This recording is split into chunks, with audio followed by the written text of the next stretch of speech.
கர்த்தருக்கு ஸ்தோத்திரம். கிறிஸ்துவுக்குள் பிரியமான தேவ பிள்ளைகளே, உங்களோடு மீண்டுமாக இந்த யூடியூப் சந்திப்பதில் மிகுந்த சந்தோஷம் அடைகிறேன். இந்த நாளில் நாம் தேவனுடைய வார்த்தை ஆகிய நல்ல வார்த்தை என்னவென்றால் 1 யோவான் 5ஆம் அதிகாரம் 1 முதல் 6 வரை உள்ள வசனங்களை பார்க்கும் பொழுது, இயேசுவானவரே கிறிஸ்து என்று விசுவாசிக்கிற எவனோ தேவனால் பிறந்திருக்கிறான். பிறப்பித்தவரிடத்தில் அன்பு கூற எவனோ அவரால் பிறப்பிக்கப்பட்டதில் அன்பு கூறுகிறான். நாம் தேவனிடத்தில் அன்பு கூர்ந்து அவருடைய கற்பனை கை கொள்ளும் போது தேவனுடைய பிள்ளைகளிடத்தில் அன்பு கூறுவோம் என்று அறிந்து கொள்கிறோம். நாம் தேவனுடைய கற்பனை கை கொள்வதே அவரிடத்தில் அன்பு கூறுவதாம். அவருடைய கற்பனைகள் பாரமாயும் அல்ல, தேவனால் பிறப்பதெல்லாம் உலகத்தை ஜெயிக்கும். நம்முடைய விசுவாசமே உலகத்தை ஜெயிக்கிற ஜெயம். இயேசுவானவர் தேவனுடைய குமாரனே விசுவாசிக்கிறவே அன்றி உலகத்தை ஜெயிக்கிறவன் யார்? இயேசு கிறிஸ்துவாகிய இவரே ஜலத்தினாலும் இரத்தத்தினாலும் வந்தவர். ஜலத்தினாலே மாத்திரமல்ல, ஜலத்தினாலும் இரத்தத்தினாலும் வந்தவர். ஆவியானவர் சத்தியமாகையால் ஆவியானவரே சாட்சி கொடுக்கிறார். இந்த நாளிலே அருமையான தேவ பிள்ளைகளே, ஒரு நல்ல குடும்பம் என்ற தலைப்பிலே நாம் பார்க்க போகிறோம். ஒரு நல்ல குடும்பம் என்றால் அங்கு யார் தலைவராக இருக்க வேண்டும் என்றால் ஆண்டவராக இயேசு கிறிஸ்து தலைவராக இருக்க வேண்டும். அந்த இயேசு கிறிஸ்துடைய கற்பனைகளையும் சட்டங்களையும் அவர் நமக்கு கற்றுக் கொடுத்தது போல அந்த கற்றுக் கொடுத்த அடிச்சுவரை பின்பற்றும் பொழுது அந்த குடும்பம் செழித்த குடும்பமாய் மாறும். ஆகவே அருமையான தேவ பிள்ளைகளே, இந்த நாளிலே ஒரு நல்ல குடும்பமாக நம்மளை தேவன் அழைத்திருக்கிறார். அவருடைய பிள்ளைகளாக நாம் ஜீவிக்கும் பொழுது அவருடைய ராஜ்யத்திலே நாம் பங்கடைந்து அவரோடு நித்திய காலமாய் வாழ்வதற்காக தேவன் நம்மளை ஏற்படுத்தி இருக்கிறார். ஆகவே அவரை விசுவாசிக்கிற எவனோ அவர் கற்பனையின்படி, அவருடைய சட்டத்தின்படி, அவருடைய உடன்படிக்கையின்படி, அவருடைய சொல்படி, அவருடைய செயல்படி நாம் நடந்தால் நாம் ஒரு நல்ல குடும்பத்தின் அடையாளமாக இருப்போம். ஏனென்றால் இயேசு கிறிஸ்துவை விசுவாசிக்கிற எவனும் என்ன செய்யவில்லை, அவர் கெட்டு போக மாட்டார். அல்லேலூயா. ஆகவே ஆண்டவர் தாமே இந்த நாட்களிலே உங்களோடு அவருடைய வார்த்தை கொண்டு இடைப்படுவாராக. அல்லேலூயா. ஆகவே இந்த நல்ல குடும்பமாக நீங்கள் நானும் செயல்படுவதற்கு என்ன செய்ய வேண்டும்?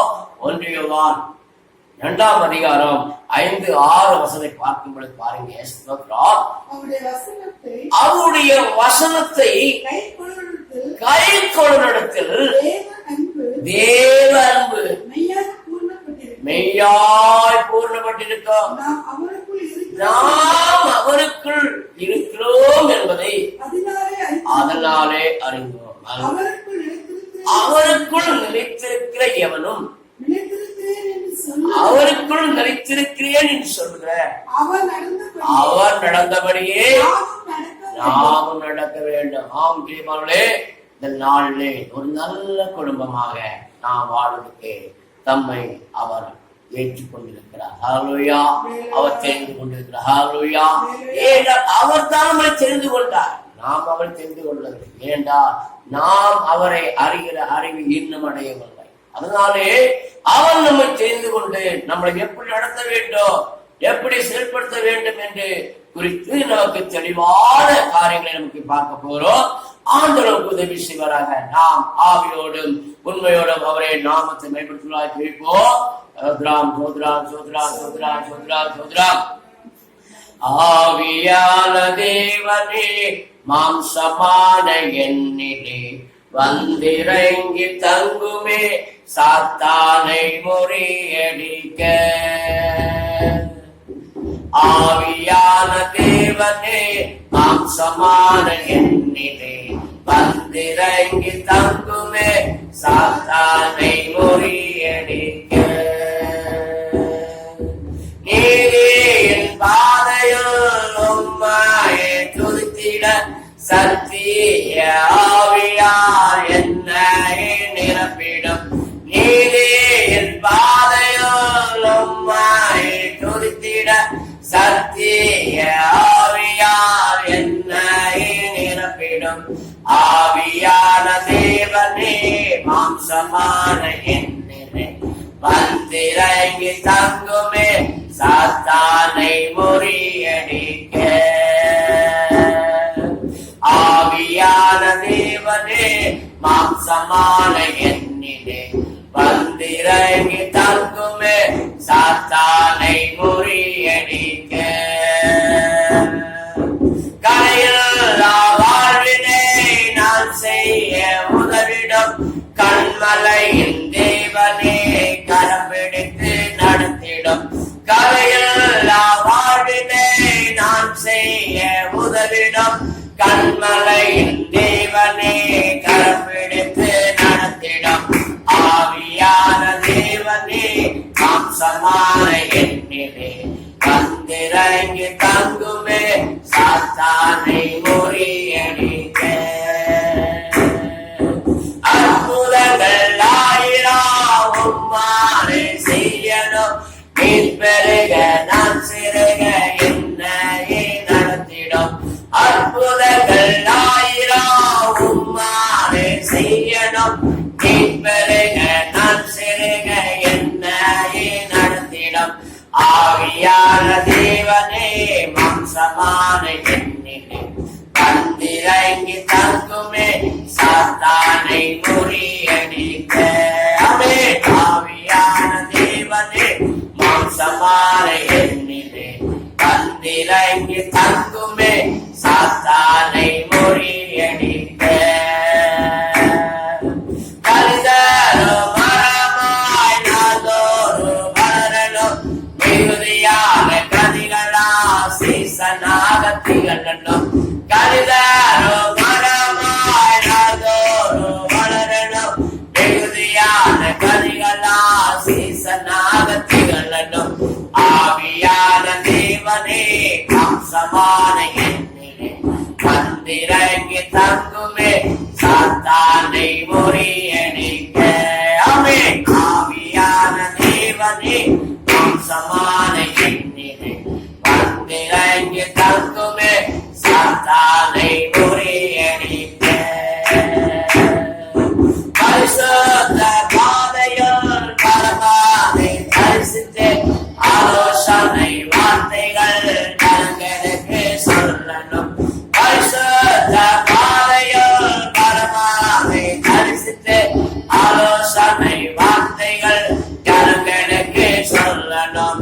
ஆவியான தேவனே மாம்சமான என்னிலே வந்திறங்கி தங்குமே சாத்தானை முறியடிக்க.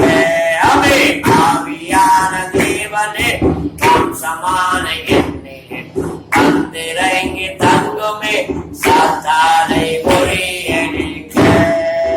ஹல்லேலூயா ஹல்லேலூயா ஹல்லேலூயா ஹல்லேலூயா ஹல்லேலூயா. ஆயாரே நன்றி சோத்ரா சோத்ரா சோத்ரா சோத்ரா.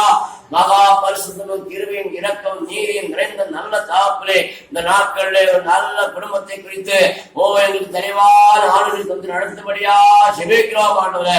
எப்பொழுது தாப்பனே இந்த வேண்டிபடியா காக்கிற ஜனங்கள் இந்த வார்த்தையை கேட்கிற ஜனங்கள் ஆண்டவரே ஆவிக்குள்ளாகி பரலோகத்தின் சட்டத்தை நிறைவேறாய் காணப்படும்படியாய் கர்த்தர் உதவி செய்கிறார். நம்முடைய ஆவி ஆத்மா சரீரம் குற்றமற்றதாய் கரையற்றதாய் பிழையற்றதாய் காணப்பட கர்த்தர் உதவிகரம் வேண்டும்படியாக இயேசு கிறிஸ்துவின் ஜீவன நாம் சொல்றோம் நல்ல பிதாவே.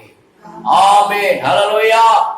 கிறிஸ்துவுக்குள் பிரியமானவர்களே, ஒன்று ஓடி உங்களை வாழ்த்துகிறேன் இயேசு நாமத்திலே. தேவன் ஊழியத்தின் சார்பாக ஆவியார் தாமே உங்களை ஒவ்வொருவரையும் மயப்படுத்துவதாக கடன்படுத்துவதாக இந்த நாளிலும் அவருடைய சத்தியமாகிய சொல்றார். 1 யோவான் 5ஆம் அதிகாரம் 1 யோவான் 5ஆம் அதிகாரம் 1ஆம் வசனத்தை படிப்போம். இயேசுவானவரை கிறிஸ்து என்று விசுவாசிக்கிற எவனும் தேவனாலே பிறந்திருக்கிறான்.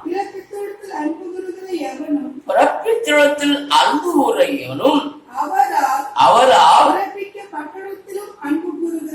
பிறப்பிக்கப்பட்டதிலும் அன்பு கூறார். பிரியமானவர்களே, இங்கே ஆண்டவராகிய இயேசு கிறிஸ்துவை யாரெல்லாம் விசுவாசித்து அவருடைய சட்டத்தின்படி கை கொண்டு அவருடைய திட்டத்தின்படி நடக்கிறார்களோ அவர்களை தேவன் தலையாயிருந்து, அந்த குடும்பத்தின் தலையாயிருந்து அவர் ஆண்டு நடத்துகிறார் இருக்கிறார்.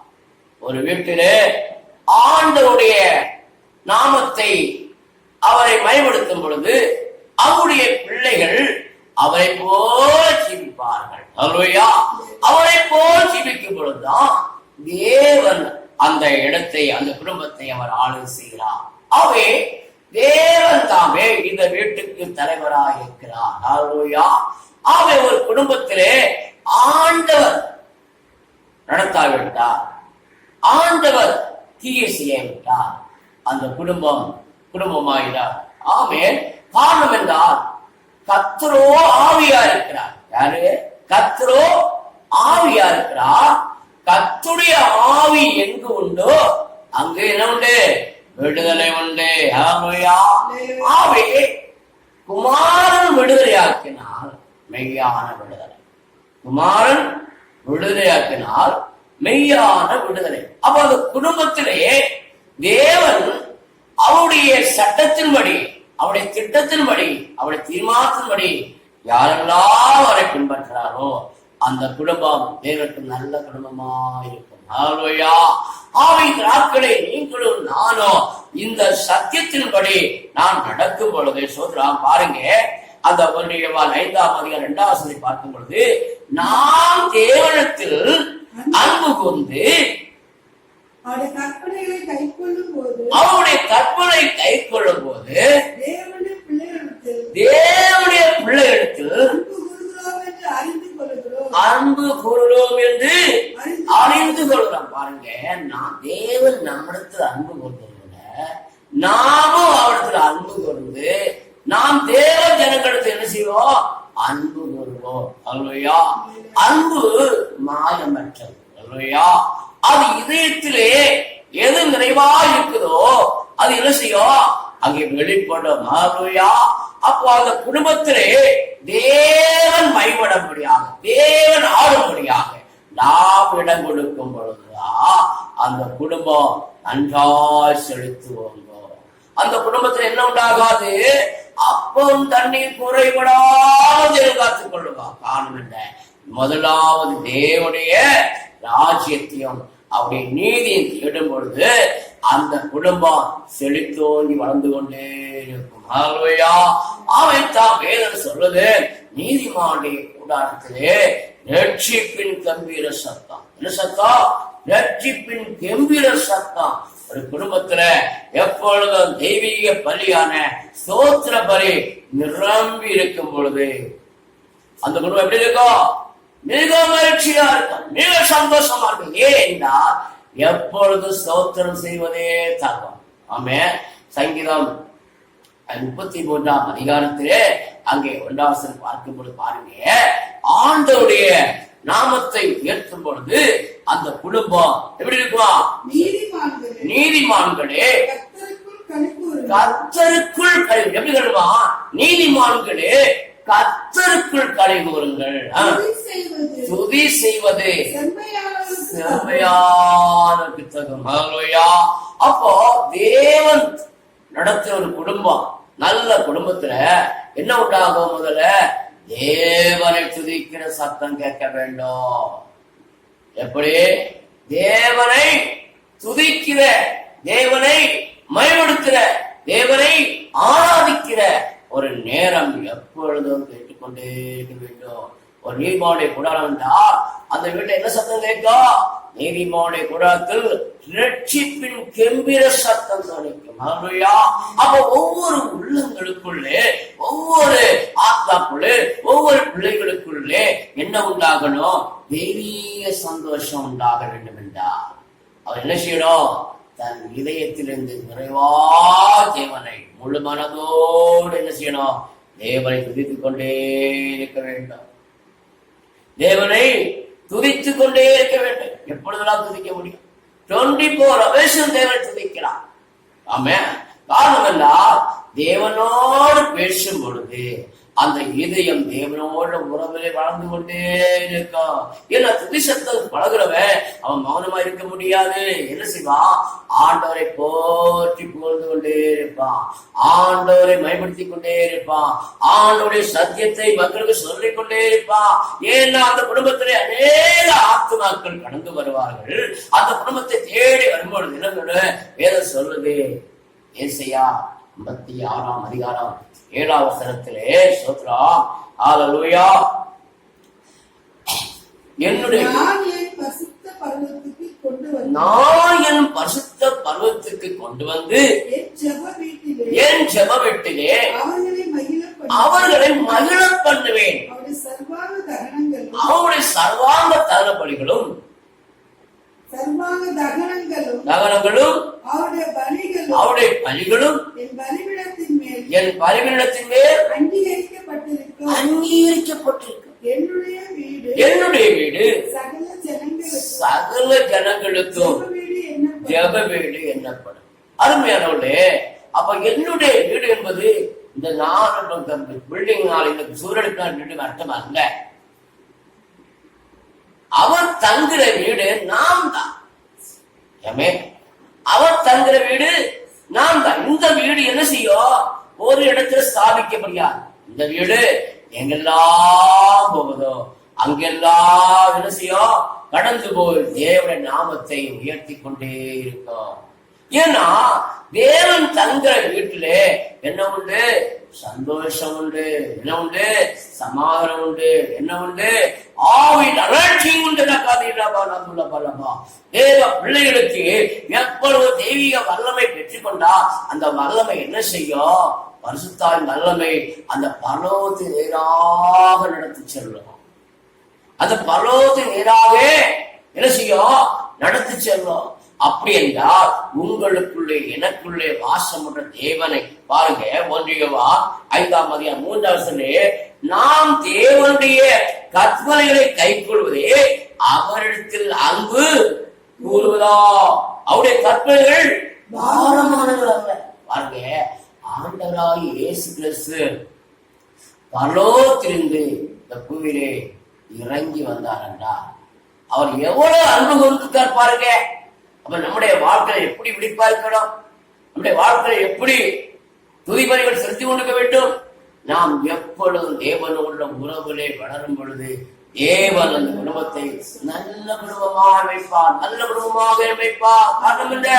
அவர் தங்குற வீட்டில எப்பொழுதும் துதியின் ஸ்தோத்திர பலியும் நிரம்பி கொண்டே இருக்கிறார். தேவ பிள்ளைகள் அப்படிப்பட்ட பிள்ளைகளாக இருக்க வேண்டும். தேவ பிள்ளைகள் தேவனோடு ஒரு ஆசீர்வாதத்தை சுதந்தித்துக் கொண்டு என்ன செய்ய வேண்டும்? அவருக்கு மகிமை செலுத்துவதாய் காணப்பட வேண்டும்.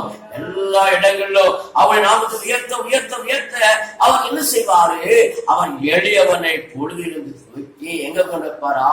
ராஜாக்கள் மத்தியில் இருப்பார். ஹல்லேலூயா. 113ஆம் சங்கீதத்துல அங்கே ஆண்டவர் தெளிவா சொல்லிக்க பாருங்க. சோத்ரா அந்த வசனத்தை படிங்க. சோத்ரா 113ஆம் சங்கீதத்துல அங்கே சோத்ரா அவர் சிறியவனை உலகிலிருந்து தூக்கி விடுகிறார், எளியவனை குப்பையிலிருந்து உயர்த்துகிறார். அவனை பிரபுக்களோடு தங்கள் ஜனத்தின் அதிபதிகளோடும் உட்கார பண்ணுகிறார். ஹல்லேலூயா, ஹல்லேலூயா. அவர் யாரோடு உட்கார பண்ணுகிறார்? பிரபுக்களோடும் ராஜாக்களோடும் அதிபதிகளோடும் உட்கார பண்ணா. அப்ப இந்த பாக்கியம் ஒரு நல்ல குடும்பமாகிய நமக்கு என்ன வேண்டும்? அந்த உணர்வு வேண்டும். ஹல்லேலூயா. அப்போ தேவன் பாருங்க.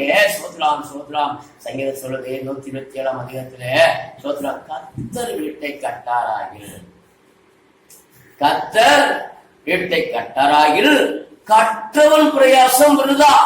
ஆமென். அப்ப கர்த்தர் தான் அவங்க குடும்பத்தை கட்டப்பட வேண்டும்.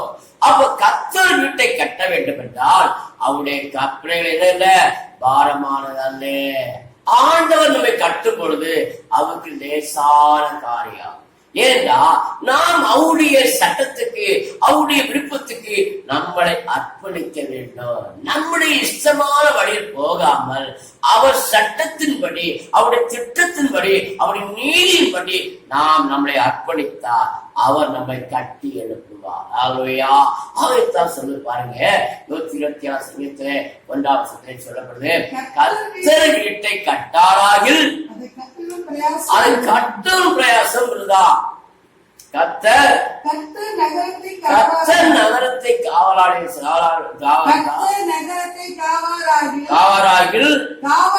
காவலாளர் விழித்திருப்பது. அருமையான பிள்ளைகளே, நாம் கர்த்தர் நம்மளை காக்காவிட்டார், கர்த்தர் நம்மளை கட்டாவிட்டார் என்ன உண்டாகும் தெரியுமா? சாத்தான் உள்ளே புகுந்து அந்த குடும்பத்தை கலைத்து விடுவார். அந்த குடும்பத்திலே போது இருசிவா பலவிதமான பிரச்சனை கொண்டு வந்து விடுவான், பலவிதமான பெருமைகளை ஆணவங்களை கொண்டு வந்து விடுவான், பலவிதமான அசுசியான காரியங்களை கொண்டு வந்து விடுவான். ஏன்னா கர்த்தர் தாமே ஒரு மனுஷனை கட்டப்பட வேண்டும். ஏன்னா ஒரு நல்ல குடும்பம் கர்த்தரால் கட்டப்பட்டால் ஒழிய வேற யாராலும் கட்டப்பட முடியாது. அப்ப கர்த்தருக்கு பிரியமாக செய்யும் பொழுது அவருடைய சத்தியத்திலே நாம் நடக்கும் பொழுது அவர் நம்மை கனவுள்ள பாத்திரமாய் அவர் விரும்பும் பாத்திரமாய் நம்ம என்ன செய்வாரே உயர்த்துவார். அருமையான தேவ பிள்ளைகளை சொல்றா கர்த்தர் தாமே இந்த நாட்களே அவருடைய சத்தியத்திலே ஆமே சொல்றா அவருடைய கற்பனையை நாம் பிறந்தார், அவருடைய கட்டளை நாம் பிறந்தார். என்ன சொல்ல பாருங்க, 1 யோவான் 5ஆம் அதிகாரம் 4ஆம் வசனத்திலே தேவனால் பிறப்பதெல்லாம் உலகத்தை ஜெயிக்கும், நம்முடைய விசுவாசமோ உலகத்தை ஜெயிக்கிற ஜெயமா இருக்கிறது. ஹல்லேலூயா. தேவனால் பிறப்பதெல்லாம் உலகத்தை ஜெயிக்கும், நம்முடைய விசுவாசமே உலகத்தை ஜெயிக்கிற ஜெயமா இருக்கிறது. அப்ப நாம் எதை மேல் வைக்க வேண்டிய விசுவாசத்தை? நம்முடைய பொருள் மேலேயோ, நம்முடைய பணத்தின் மேலேயோ, நம்முடைய வீட்டு மேலேயோ, நம்முடைய அந்த திறமை மேலேயோ, நம்முடைய படிப்பு மேலேயோ, நம்முடைய பட்டத்தின் மேலேயோ, நம்முடைய ஞானத்தின் மேலேயே வைக்காமல் யார் மேல் வைக்க வேண்டும்? கர்த்தர் மேல் வைக்க வேண்டும். அவைத்தான் சொல்றார், கர்த்தர் மேல் உன் பாரத்தை வைத்து விடு. யாருமே பார்த்து வைக்கணுமா? கர்த்தருக்கு எப்பொழுதுமே எதுவாக தேவன் நம்மை உயர்த்தாவிட்டால், அப்ப தேவன் நம்மை கட்டாவிட்டால் நாம் என்ன செய்ய வேண்டும்? கர்த்தர் மேல் பாரத்தை வைக்க வேண்டும். வேதம் சொல்லுது, சங்கீதம் 55ஆம் அதிகாரம் 22ஆம் வசனத்திலே அங்க தெளிவாக சொல்லப்பட்டு பாருங்க, கர்த்தர் மேல் உன் பாரத்தை வைத்து விடு, அவர் உன்னை ஆதரிப்பார், நீதிமானை ஒருவர் தள்ளாட விட்டார். பிரியமானவர்களே, நீ நீதிமானாய் வாழ என்றார், நீ நீதிமானாய் ஜீவிக்கும் பொழுதுதான் கர்த்தர் உன்னை காக்கிற தேவனாயிருக்கிறார். ஹல்லேலூயா. ஆண்டவர் சொல்றாரு, அவர் என்ன செய்வாரு? நம்முடைய வாழ்க்கையிலே கூடவே இருந்து அவருடைய அன்பை ஊற்றுவார். ஹல்லேலூயா. அவர் அன்பின் நாவினால் நம்மை நடத்துவார். ஒவ்வொரு நாளும் நாம் என்ன செய்வாரு? நம்மை பரிசுத்தமாய் காத்துக் கொள்வார். ஏன்டால் தேவன் யோபுவை வேறெடுத்து காத்தார், யோபுவை வேறு எடுத்து காத்தார். அவே உத்தமனு சன்மார்க்கமான்படியா அவனை என்ன செய்தான்? சாத்தா என்ன செய்தான்? தொட முடியல. ஹல்லேலூயா. அவன் சாத்தா என்ன செய்யல? தொட முடியல. அப்ப அவன் என்ன செய்ய? அவனை தொட முடியாது காரணத்தினாலே அவன் எப்படியா தொட வீழ்த்த வேண்டும் என்று சொல்லி என்ன செய்தா? இந்த பூமி எங்க சுத்தி நேர எங்க போறான்? பரலோ தேவனிடத்துல போறான். ஹல்லேலூயா. ஹல்லேலூயா. வசனம் படிங்க. ஒரு நாள் யோபு 1:1 ஊஸ் தேசத்திலே யோபு என்னும் பேர் கொண்ட ஒரு மனுஷன் இருந்தான். அந்த மனுஷன் உத்தமனும் சன்மார்க்கனும் தேவனுக்கு பயந்து பொல்லாப்புக்கு விலகுமாயிருந்தான். பாருங்க.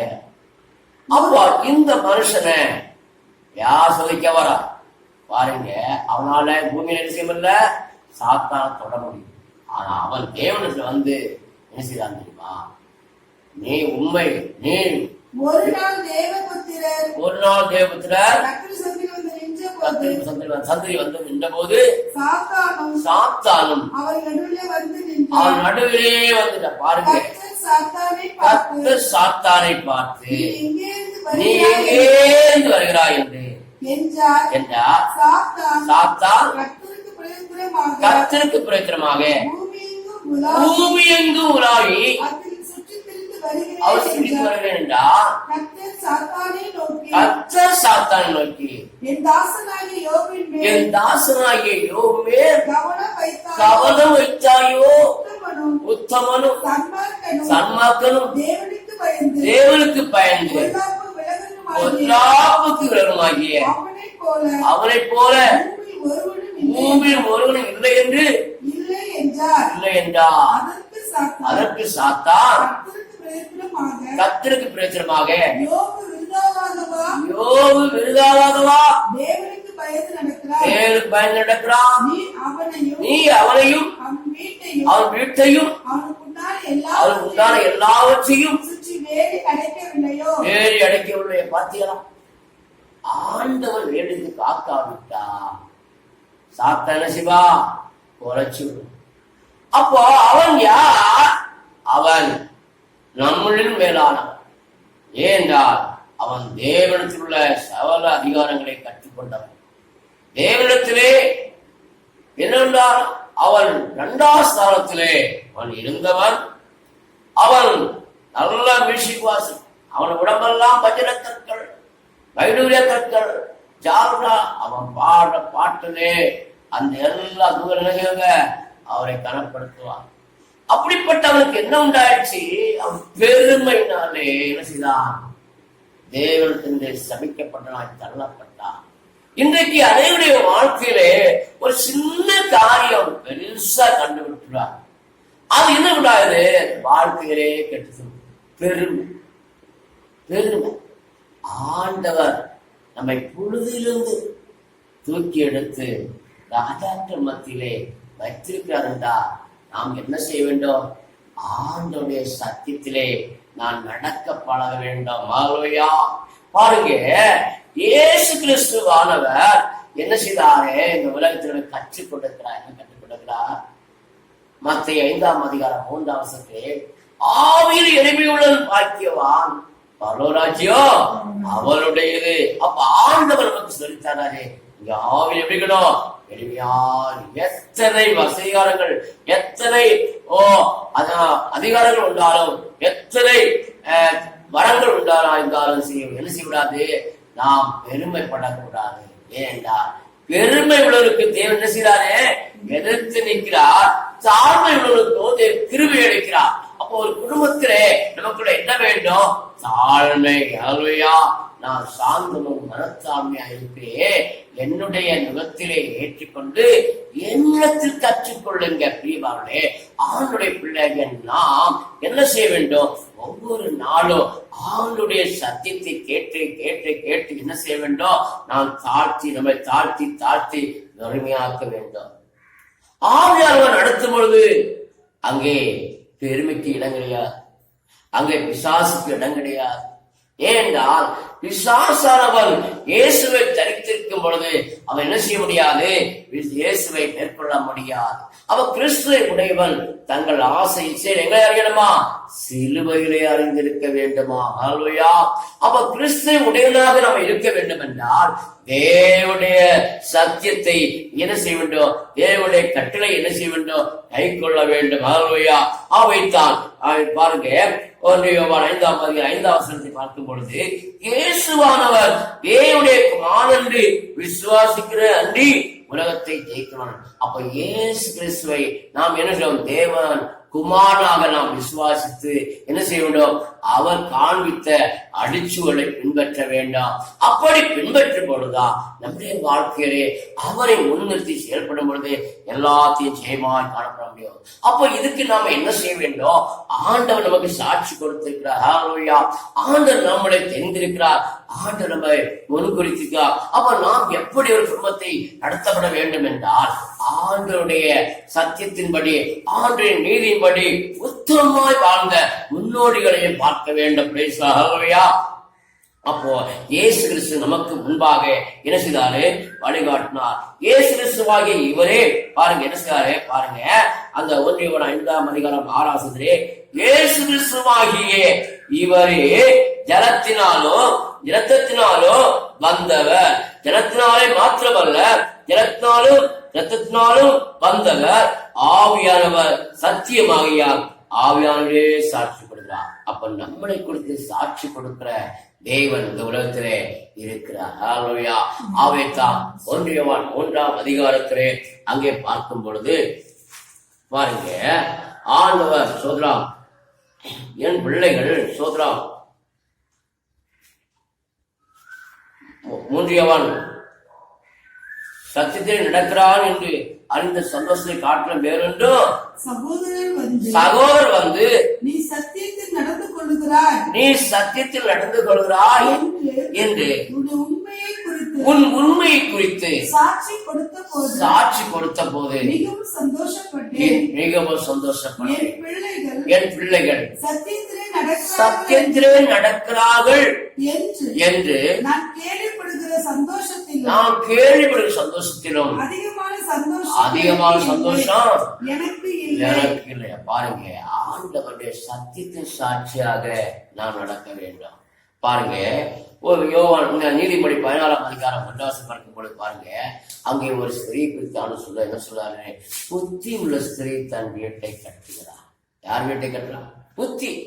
அப்போ ஆண்டவரே புத்தியா இருக்கிறார். ஆண்டவரே ஞானத்துக்கு அகதியா இருக்கிறார். அப்ப ஞானம், புத்தி, அறிவு, இந்த தெளிவுடையவளா நாம் இருப்போம் என்றால் புத்தி உள்ள ஸ்திரீ என்ன செய்யறாளா? வீட்டை கட்டுகிறார். அப்ப வீட்டை கட்டுறது யாரு? ஒரு புத்தி உள்ள ஸ்திரீ.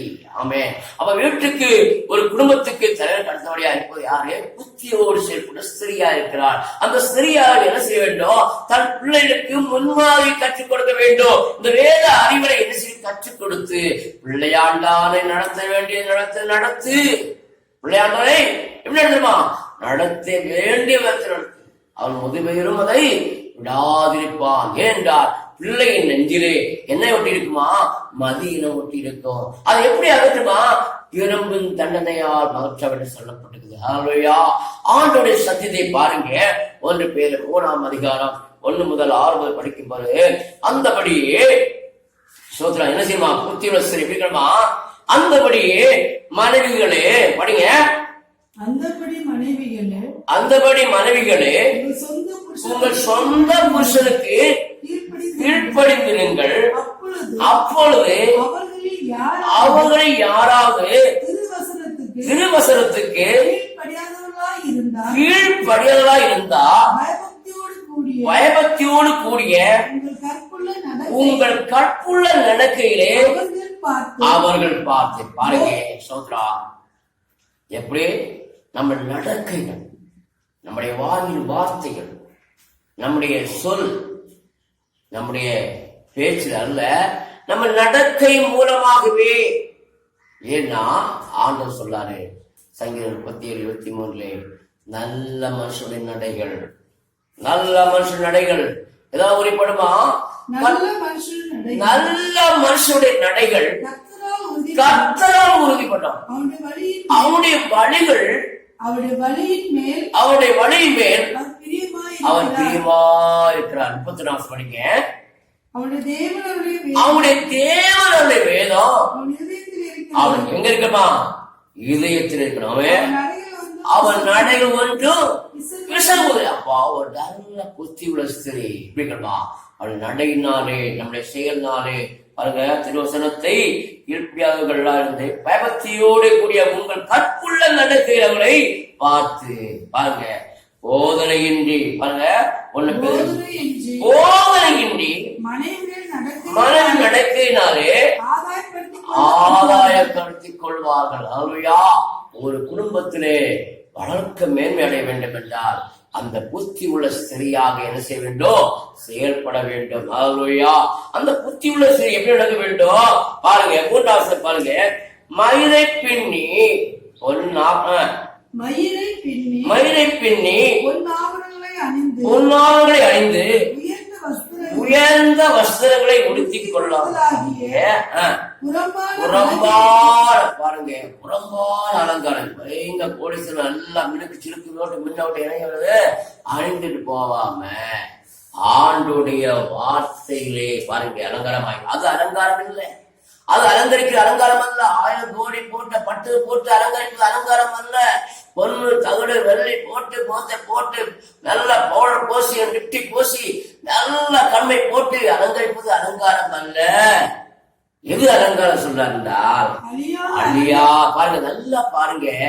நம்ம புத்தியோடு செயல்பட்டா அந்த குடும்பம் செலுத்துவோம், கட்டப்படும். அதைத்தான் சொல்றாரு. வேதம் தான் சொல்லி தர்றாரு. இந்த வேதமா என்ன செய்யவில்லை அழியானாலும் தான் அவன் தன்னிலை வழி போறதாலும் தான் அது பலவிதமான பிரச்சனைகள், பலவிதமான போராட்டங்கள், பலவிதமான துஷ்டங்கள், நாங்கள் விசுவாசம் உள்ள போது என்ன செய்வாரு? கீழே பாருங்க, அநேகர் என்ன செய்வாங்க? தங்கள் அலங்கரித்துக் கொண்டு அப்படி போறதால அநேகர் கொலையுண்டு போறார்கள், அநேகர் கடத்தப்பட்டு போறார்கள், அநேகர் என்ன செய்யார்கள்? கற்பழிக்கப்பட்டு போறார்கள். காரணம் என்ன? இந்த வெளிவேஷமான அலங்காரம். இந்த அலங்காரத்தினாலே வர்ற விளைவு என்ன? தீமையே, நன்மை இல்ல, தீமை. புறம்பான அலங்கரிப்பினாலே அநேக ஜனங்கள் என்ன செய்யறாங்க? மடிந்து கொண்டிருக்கிறார்கள். ஆனா ஆண்டவர் சொல்றாரு, அதுல அலங்காரம் அழியாத, 4வது படிங்க, அழியாத அலங்காரமா இருக்கிற சாந்தமும், அழியாத இருக்கிற சாந்தமும், அமைதியில் உள்ள ஆவியாகிய இருதயத்தில் மறைந்திருக்கிற குணமே. பாருங்க, குணம். நல்ல ஸ்திரீயுடைய இது புத்தி உள்ள ஸ்திரீ, நற்குணம். நற்குணசாலி கண்டுபிடிப்பார் யார்? அனுசுவார். நல்ல குணமே உங்களுக்கு அலங்காரமாக இருக்க கடவுது, அதுவே தேவனுடைய பார்வையிலே பெற்றது. அல்லேலூயா, அல்லேலூயா, அல்லேலூயா. அதுதான் ஒரு கிறிஸ்துவ வாழ்க்கை என்பது என்னது? புறம்பான அலங்காரம் அல்ல. நம்முடைய நடைகள் இருந்தாலும் உடையா இருந்தாலும் எப்படிமா தேவன் மைவிடும்படியாக, அநேகர் சொல்லப்பட வேண்டும்படியாக. ஏன்னா எத்தனை கோடி இருந்தால் பெருசல்ல, எத்தனை சொத்து வந்த பெருசல்ல. இந்த ஒரு சரீரத்துல அழிந்து ஒரு சரீரத்துல அழியாத தேவனுடைய வார்த்தையை தரித்திருப்போம் என்றால் அதுதான் விளைவே பெற்ற அலங்காரம். அல்லேலூயா. அவைத்தான் ஆண்டவராய் இயேசு அலங்கரிக்க வேண்டும் என்றார். இந்த உலகத்திலே அவருடைய சாயலமான உருவாக்குனார். அப்படி உருவாக்குன தேவன் ஏன் 50 தங்கத்தை போட முடியாதா? 1000 கோடி மதிப்புள்ள வைரத்தை கொண்டு அலங்கரிக்க முடியாதா? ஏன் அவர் அலங்கரிக்கவில்லை? அதெல்லாம் அவருடைய சாயத்துக்கு முன்பாக சீரும். அதெல்லாம் ஒப்பனையாக இந்த உலகத்துக்கு என்ன செய்யாது? ஒரு வியாபாரத்துக்காக, பொருளுக்காக, மக்களுடைய காலுக்கு கீழே தான். ஏன்னா பரலோகத்துல நான் தங்க சாலையில நடக்க போறேன். ஹல்லேலூயா. பரலோகத்துல தங்க வீட்டுல தங்க போறோம். ஹல்லேலூயா. அங்க வைரூரிய கற்கள், வஜ்ர கற்கள், இப்படிப்பட்ட ஸ்தலம் தான் பரலோகம். அந்த பரலோகத்தை கண்டவன் இந்த பூமியிலே என்ன செய்வனா? இதெல்லாம் குப்பை என்று எண்ணி விடுவான். ஹல்லேலூயா. அருமையான தேவ பிள்ளைகளே, அழியாத அலங்காரம் இருக்கிற சாந்தமும் அமைதியுள்ள ஆகியவாகிய இதயத்தில் மறைந்திருக்கிற குணமே உங்களுக்கு அலங்காரமாக கிடவது, அதுவே தேவனுடைய பார்வையிலே பெற்றது. பிரியமானவர்களே, அருமையான இப்படியே பாருங்க, படிங்க. இப்படியே பூர்வத்தில் தேவனத்தில் நம்பிக்கையா இருந்த பரிசுத்த ஸ்திரீகளும் தங்களுடைய புருஷனுக்கு கீழ்ப்படிந்து தங்களை அழகு. பாருங்க, தங்களுடைய புருஷன்னா தேவன் அவளுக்கு நியமிக்கப்பட்ட புருஷன். அல்லேலூயா. தேவன் அவளுக்கு கொடுக்கப்பட்ட புருஷன். தேவனுக்கு உடன்படிக்கை பண்ண புருஷன். அப்ப அந்த புருஷனை தங்களுக்கு கொடுக்கப்பட்ட ஒரே புருஷன் மேலே நம் இயேசுவரை கீழ்ப்படிந்து, எப்படி எல்லாத்துக்கும் கீழ்ப்படிதல் மேலால் அந்த நாட்களிலே பூர்வ காலத்திலே, அதான் பழைய ஏற்பாட்டு காலத்திலேயே என்ன செய்தார்கள்? ஆண்டவர் அப்படிப்பட்ட ஸ்திரீகளுக்கு உடன்படிக்கையாக சாட்சியா வைத்திருக்கிறார். அப்படின்னா இன்றைக்கு அது மறந்துவிடுமோ, மாறிவிடுமோ? இல்லை. இன்றைக்கு தன் புருஷனுக்கு கீழ்ப்படிந்தவர்களாய் இருக்கிற பிள்ளைகள் இன்றைக்கு கொடுத்து இருக்கிறார்கள். அல்லேலூயா. 6ஆம் வசனம் படிக்கும்போது பாருங்க, அந்தபடியே சாராள் ஆபிரகாமை ஆண்டவர் என்று சொல்லி அவருக்கு கீழ்ப்படிந்திருந்தால் நீங்கள் நன்மை செய்து ஒரு ஆபத்துக்கும் பயப்படாதனால் அவளுக்கு பிள்ளையாயிருப்பீர்கள். பிரியமாவளே, இந்த ஆபிரகாமுக்கு ஏற்ற துணையாகிய சாராளை ஆண்டவர் துணையாய் கொடுத்தார். அந்த சரியானவள் அந்த நாட்களிலே எப்படிந்தாளா? ஆண்டவருக்கு பிரயோஜனம் உள்ள பாத்திரமாக, ஆண்டவர் விரும்புகிற ஆலயமாக, அவர் தங்குற ஆலயமாக, அந்த ஆபிரகாமுக்கு ஏற்ற துணையாக, அவர் தேவனுக்கு பிரியமுள்ள மகளாக, நல்ல குணசாஸ்திரியாக இருந்தார். அப்ப ஒரு வீடு கட்டப்பட வேண்டும் என்றால் இந்த புத்தி உள்ள ஸ்திரீயை மூலம்தான் அந்த வீடு கட்டப்படும். ஆமென். ஹல்லேலூயா, ஹல்லேலூயா. அருமையான தேவனே, நீங்களும் நானும் என்ன செய்ய வேண்டும்? ஆண்டவருடைய புத்தியை உடையவளாய் காணப்பட வேண்டும். ஆண்டவர் சொல்றார், நீதிமொழி 14ஆம் அதிகாரம் 22ஆம் வசனம் பாருங்க. சோத்ரம், தீமையை யோசிக்கிறவர்கள் தனது தவறுகிறார்கள் அல்லவோ, நன்மையை யோசிக்கோ கிருபையும் சத்தியம் உண்டு. நன்மை யோசிக்கணும். நன்மை யோசிக்க என்ன உண்டுமா? கிருபையோ சத்தியம் உண்டு. படிங்க 26ஆம் வசனம் படிங்க. கர்த்தருக்கு பயப்படுவதற்கு திட நம்பிக்கை உண்டு, அவன் பிள்ளைகளுக்கு அடைக்கலம் கிடைக்கும். ஹல்லேலூயா. கர்த்தருக்கு பயப்படுவதற்கு என்ன உண்டுமா? திட நம்பிக்கை உண்டு, அவன் பிள்ளைகளுக்கு என்ன உண்டாகுமா? அடைக்கலம் கிடைக்கும். அப்ப கர்த்தருக்கு பயப்படுதல் ஜீவ ஊற்று. 27ஆம் வசனம் படிங்க. 27ஆம் வசனத்தை படிங்க. சோத்ரா, கர்த்தருக்கு பயப்படுவதற்கு நீதிமொழி 14ஆம் அதிகாரம் 26, 27 வசனம் படிங்க. துன்மார்க்க நினைவுகள் 26, 27. கர்த்தருக்கு பயப்படுவதற்கு திட நம்பிக்கை உண்டு, அவன் பிள்ளைகளுக்கு அடைக்கலம் கிடைக்கும். கர்த்தருக்கு பயப்படுதல் ஜீவ ஊற்று, அதனால் மரண கண்ணீருக்கு தப்பலாம். அருமையான எவ்வளவு அழகான சத்தியம் பாருங்க. இப்படி பேசிக் கொண்டிருந்தா, வேத வார்த்தையை ரசித்துக் கொண்டிருந்தா நம்முடைய வாழ்க்கையில என்ன உண்டாகாது? மனமேற்றுமை உண்டாகாது. ஹல்லேலூயா. அருமையான தேவ பிள்ளைகளே, இந்த நாட்களே தேவ பிள்ளைகள், நீங்களும் நானும் என்ன செய்ய வேண்டும்? நல்ல குடும்பமாக வாழ்வதற்கு தேவன் அழைத்திருக்கிறார். அருமையான கேட்ட சத்தியத்திலே நாம் ஒவ்வொரு நாள் நடக்கும் பொழுது ஆண்டவர் நம்மை பிரியப்படும் தேவனா இருக்கிறார். ஹல்லேலூயா. வேதம் சொல்லுது. சோத்ரா, நீதிமொழி 23ஆம் அதிகாரத்திலே 18ஆம் வசனத்தை சொல்லப்பட்டு பாருங்க. நிச்சயமாகவே முடிவு உண்டு, ஒரு நம்பிக்கை வீண் போகாது. ஆண்டவருடைய வார்த்தைக்கு பயந்து கீழ்ப்படிந்து பசுத்தமா ஜீவிக்கும் பொழுது அந்த குடும்பம் நல்ல குடும்பமா இருக்கும். ஏனால் கர்த்தருக்காக நாம் சாட்சியாய் வாழ்வோம் என்றால் வேதம் தெளிவாய் சொல்லப்படுவாங்க. ஹல்லேலூயா.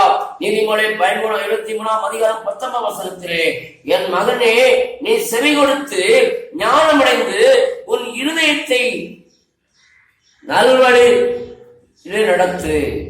ஆண்டு சொல்ல, என் மகனே, நீ செவி கொடுத்து ஞானமடைந்து உன் இருதயத்தை நல்வழிப்படுத்து, நல்வழியிலே நடத்து. 22ஆம் வசனம் சொல்லுது, உன்னை பெற்ற தகப்பனும் செவி கொடுக்கும்படி.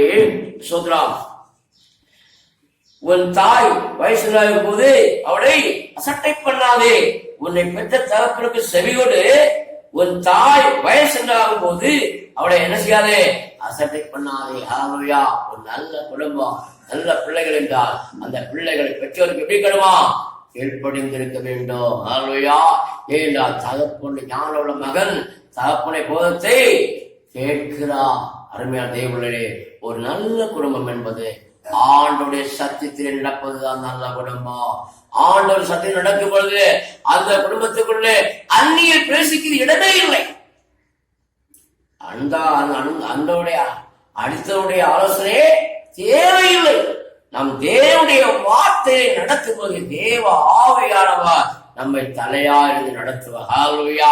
அருமையானே, நாம் கேட்ட நல்ல குடும்ப சத்தியத்திலே நீங்களும் நானும் நல்ல குடும்பமாய் வாழ்வோம், நல்ல குடும்பமாக இருப்போம், தேவனுக்கு பிரியமுள்ள குடும்பமாக இருப்போம், எப்பொழுதும் தேவனை பாடி துதித்து மகிழ பண்ற குடும்பமாய் வாழ்வோம். இந்த வீட்டிலே எப்பொழுது என்ன உண்டாகணும்? நீதிமானுடைய கூடாரத்திலே ரட்சிப்பின் கம்பீர சத்தம் சொல்லிக்க வேண்டும். ஆவைத்தான் வேதம் சொல்லுது. ஏசாயா 35 கடைசி வசனத்தை பார்க்கும் பொழுது, கர்த்தரால் மீட்கப்பட்டவர்கள் திரும்பி என்ன செய்வார்களா? ஆனந்த பாடி சீயோனுக்கு வருவார்கள். கர்த்தரால் மீட்கப்பட்டவர்கள் திரும்பி எங்க வருவார்களா? தேவனுடைய ஆலயத்துக்கு வருவார்கள், தேவனுடைய சமத்துக்கு வருவார்கள். அவங்களுடைய தலைமை என்ன இருக்குமா? மகிழ்ச்சி இருக்கும், சந்தோஷம் இருக்கும். கர்த்தரால் மீட்கப்பட்டவர்கள் திரும்பி பாடி எங்க வருவார்கள்? சீயோனுக்கு வருவார்கள். நித்திய மகிழ்ச்சி அவங்க தலைமையில் இருக்கும். சஞ்சலம் தைப்போம், ஓடியே போக. அருமையான தேவர்களே, இந்த நல்ல குடும்பம், ஒரு நல்ல குடும்பத்துல எப்பொழுது தேவனுடைய ஆவி நடத்தப்பட்டு தேவ சுத்தம் செய்யும் பொழுது, தேவனுடைய சட்டத்தின்படி நடக்கும் பொழுது என்ன உண்டாகும்? ஒரு சந்தோஷம், ஒரு சமாதானம், தேவனுடைய பிரசன்னம் நிரம்பி இருக்கும். ஏன்னா கர்த்தரால் கட்டப்படுற வீடு ஒரு அபிஷேகப்பட்ட வீடு. அந்த வீட்டிலே தேவன் எப்பொழுதும் தங்கி அவர் மகிழ்வார். அவை அப்படிப்பட்ட நல்ல குடும்பம் தான் ஒரு தேவனுடைய குடும்பம். அந்த நல்ல குடும்பத்திலே தேவன் தலையா இருக்கும் போது என்ன உண்டு? நல்ல முடிவு உண்டு. ஆவித்தார் நிச்சயமாகவே முடிவு உண்டு. ஒரு நம்பிக்கை வீண் போகாது.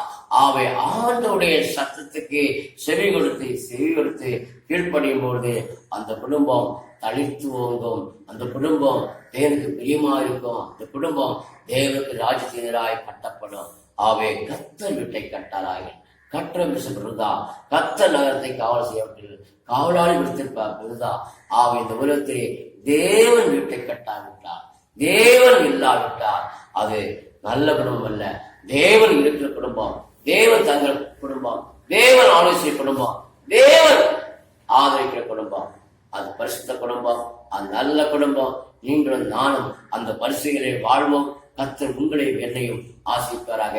ஆமென், ஆமென். நான் ஜெபம் பண்ணுவோம். அன்பின் பரலோக பிதாவே, இந்த நாளிலே நல்ல குடும்பமாக எங்களை வைக்க முடியாமல் செபிக்கிறோம்.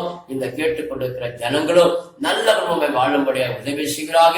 எங்களுடைய ஆவி, ஆத்மா, சரீரம் குற்றமற்றதாய், கரையற்றதாய், பிள்ளையற்றதாய், உமக்கு முன்பாய் நிற்கத்தக்கதாய், நீ வருகையை நாங்கள் எதிர்கொண்டு வரத்தக்கதாய் ஒரு நல்ல குடும்பம் நாங்கள் செயல்பட அது தொடர்ந்து வழிநடத்தும்படியாக இயேசு கிறிஸ்துவின் ஜீவனுள்ளோம் நல்ல பிதாவே.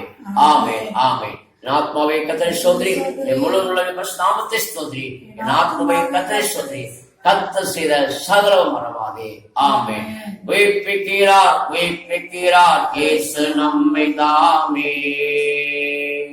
கீழ்ப்படிந்தால் ஆசீர்வாதம் நமக்கு தாமே. உயிர்ப்பிக்கிறார் இயேசு நம்மை தாமே. கீழ்ப்படிந்தால் ஆசீர்வாதம் நமக்கு தாமே.